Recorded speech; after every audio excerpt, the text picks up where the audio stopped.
Daniel, bonsoir. Bonsoir Sébastien. Alors on a dans notre programme une section sur l'éducation et vous parlez d'un concept intéressant sur apprendre à apprendre. Comment est-ce que ça vous est venu? Alors, d'abord je veux dire que ce concept d'éducation est essentiel et c'est le thème un petit peu masqué de notre programme puisqu'il s'agit de quel Monaco préparons-nous pour les enfants qui ont 10 ans aujourd'hui. Et la formation est effectivement essentielle. Comment est venu apprendre à apprendre? C'est une anecdote. Racontez-nous. Je suis donc enseignant à l'École des affaires de Paris, l'École européenne des affaires, et je prépare mon premier amphi de finance. C'est la première fois que je fais un amphi à 80 étudiants. Je suis un peu angoissé, même si je connais mon sujet de finance, mais j'essaye quand même d'être fort. Et l'amphi se passe bien, donc je suis heureux, je plie mes affaires, les étudiants semblent heureux, quittent l'amphi, et moi je quitte l'amphi. Et le directeur m'appelle, Daniel, vous avez trop parlé en amphi. Et les bras m'en sont tombés. En amphi, ne pas parler ou trop parler, que se passe-t-il? Et Michel Furoy, le pauvre, qui est mort maintenant, de me dire, c'est pas tout d'être enseignant, vous êtes mentor. Vous devez apprendre aux étudiants, apprendre à apprendre, avoir l'esprit critique, être en recul par rapport au contenu d'un cours, identifier ceux qui sont les points forts, ceux qui sont les points faibles, qu'est-ce qui peut leur servir. Bien sûr, il faut connaître la finance, la comptabilité, mais au-delà de ça, à quoi ça sert? Avec qui? Il y a tout un travail d'esprit critique qui, finalement, je n'avais jamais eu l'occasion de le développer en concret. Et donc, ça veut dire qu'à côté de l'enseignement, j'allais dire, didactique, on passe au travail individuel et au travail en sous-groupe pour travailler sur la réflexion, non pas en termes de psychologue, mais en termes de travail, apprendre à apprendre et développer l'esprit critique. Alors Daniel, l'esprit critique, c'est de recevoir une information et de toujours se poser la question aussi de la source.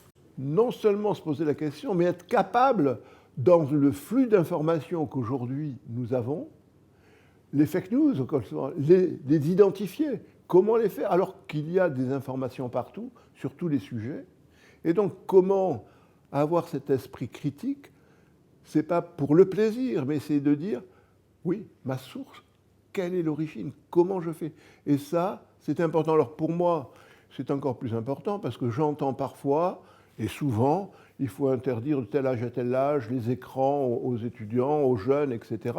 Et moi qui ai été mai 68, évidemment, il est interdit d'interdire, je suis choqué et j'étais choqué. Et là, je vois que permettre à développer l'esprit critique, eh bien, c'est tellement formidable que vraiment, j'ai continué pendant 10 ans à faire ça. Alors l'une de nos propositions de changement réel pour la principauté, c'est un site de debunk de fake news pour les anglophones, c'est-à-dire un site qui vérifie les informations et donne les sources sur lesquelles les monégasques peuvent s'appuyer pour comprendre si l'information qu'elles sont en train de lire est vraie.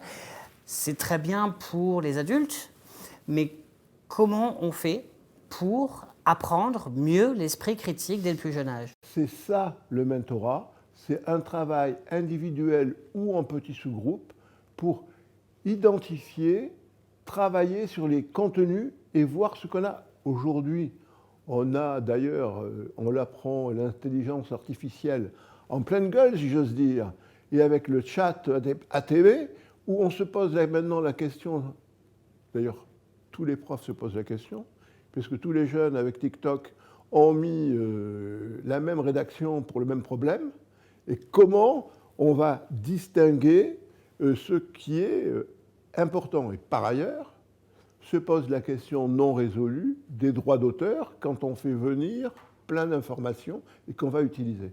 Alors, est-ce que finalement, ChatGPT, pour les gens qui nous écoutent, c'est un logiciel d'intelligence artificielle qui peut écrire une dissertation, trouver l'ensemble d'un contenu qui a été écrit par quelqu'un d'autre et ensuite le rédiger comme si c'était un humain. Du coup, la qualité rédactionnelle de la copie n'est plus la valeur de l'étudiant fondamentalement. Et on a les deepfakes avec des intelligences artificielles qui réimaginent un Obama en train de lire un discours d'Hitler. Ce sont des choses qui passent et les gens ne s'en rendent de moins en moins compte. Alors, comment on s'en défend? Et c'est pour ça qu'on doit travailler individuellement et ou en petits groupes, parce que non seulement c'est apprendre à apprendre, mais maintenant, on a à apprendre à comprendre qui nous vient du Canada. C'est-à-dire qu'il y a vraiment à décortiquer. Au Canada, ils prennent un appareil de photo, ils le jettent sur la table et ils demandent aux jeunes de le reconstruire. Et donc de regarder les relations et qu'est-ce qui se passe dans cette... Et donc c'est ça, c'est tout cet aspect-là. Et donc, mettre en premier, on me dit ça, je connais telle information, je dois développer mon esprit critique pour me dire, mais c'est la bonne, c'est une fake ou quoi? Et ça vient petit à petit, et je considère qu'à Monaco, où nous sommes excellents en éducation, nous devons accompagner les jeunes parce que c'est nouveau. C'est nouveau, et l'apprentissage n'était pas fait pour ça jusqu'à présent. Et les moins jeunes aussi, parce que l'ensemble de la population va être submergée par ça. Moi, je suis ce qu'on appelle une génération X. Début génération X, je suis le début des premiers qui sont passés de l'ère analogue à l'ère digitale. Et même moi, devant les deepfakes, je ne suis pas sûr des fois. Et heureusement que je suis scientifique pur et dur, donc j'ai l'habitude de la méthode scientifique. Mais comment est-ce que concrètement, aujourd'hui, pour les élèves, pour les adultes, qu'est-ce qu'on change? Est-ce qu'on leur donne à l'école? Est-ce qu'on change la façon d'éduquer?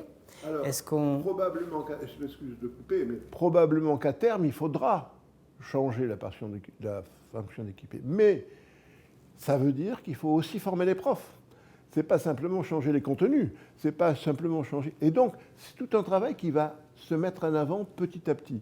Il ne faut pas donc jeter le bébé avec l'eau du bain. C'est on est fort dans un domaine, on est fort dans l'éducation, le bac le prouve, mais aujourd'hui, le thermomètre, qui est en train de venir en panne en France, eh bien, il faut qu'on accompagne, sans jeter, sans changer, mais on commence à accompagner. Ça veut dire aussi que les profs doivent être formés, qu'on a plus de temps à réfléchir à ces nouvelles méthodes pédagogiques. Voilà, c'est un peu ce point-là. Ce n'est pas du blanc au noir tout d'un coup, c'est on apprend ensemble et on apprend en marchant.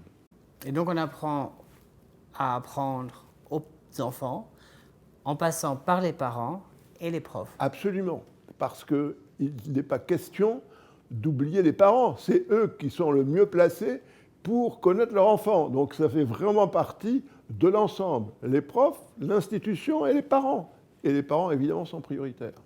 Et l'esprit de partenariat et l'esprit du ensemble, c'est chez nous. Votez Nîmes. Merci. Merci.